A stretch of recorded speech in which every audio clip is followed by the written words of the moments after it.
Mr. Speaker, you cannot cut your way to prosperity. I want to talk about this budget policy statement and half-year economic and fiscal update. But first, I just want to remark on a couple of comments I've just heard from Chlöe Swarbrick. She said that this is an austerity government that's spending so little money so it can make businesses go broke and then point to the failure. Now, I just want to bring some facts into the debate. In the back of this document we're debating today, it says very clearly that in 2018, 2019, when Chlöe Swarbrick was on the government benches voting for every budget, the government spent 28% of GDP at max. Today, in this statement, the government is spending 33% of GDP.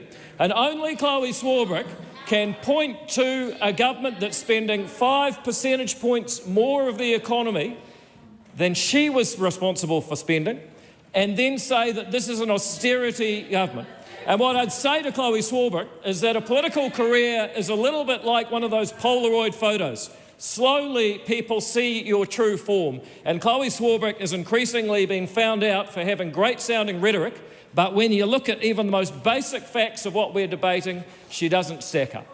And I want to say to Barbara Edmonds, who stood up and said, these numbers are about people, these numbers are about people. Yes, we know that, Barbara Edmonds, but the fact that people are facing such a tough time at the moment is precisely because we had a government that was happy to lock people down in their homes, to stop them seeing their loved ones. And she said, I'm so proud of our spending that saved people's lives.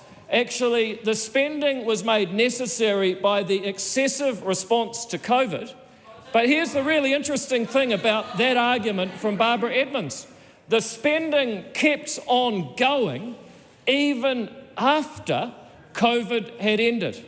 That is what this government now faces. That is what we hear from the opposition, and I didn't want to spend the first half of my speech talking about the opposition, but people need to see what the alternative actually is. People that are profligate and wasteful and put us in a position where, yes, Barbara Edmonds, real people are having hard choices going into Christmas because the predecessors spent it all.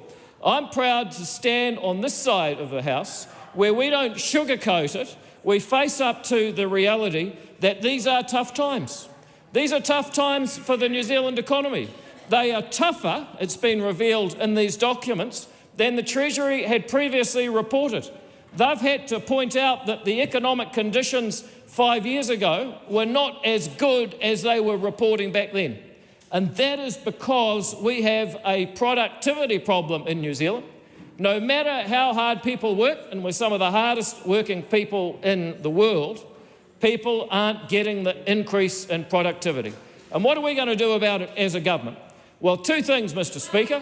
We are going to reduce wasteful government spending. I predict we're going to have to reduce it by around $6 billion and find ways to do stuff better and smarter. And I know what the other guys will say. They'll say, oh, well, that means you're going to cut services. No, actually, spending money is not its own objective. Our objective is to deliver better and more efficient outcomes for less money, just like people in farms and firms and families have had to do while they were in government and continue to as we turn this economy around. And the second thing we're going to do is we're going to reduce red tape and regulation so people can spend more time doing the things that make their lives better and allow them to provide for themselves and their loved ones, and less time in compliance and administration activity or being dissuaded from using their creativity whatsoever. That's what we have to do, Mr. Speaker. We cannot afford to listen to the rhetoric, the empty and, as I've shown, inaccurate rhetoric of the opposition. We must confront the reality that this government faces alongside New Zealanders and make our own operations more efficient in order that New Zealanders can see the government taking a smaller slice, have more for themselves. The government place less red tape and regulation on them so that New Zealanders can use their time and talents for the good of our nation and themselves and their families. And under those conditions, Mr. Speaker, I'm confident we will see a turnaround that will keep these people far away from any levers of power for a generation to come. Thank you, Mr. Speaker.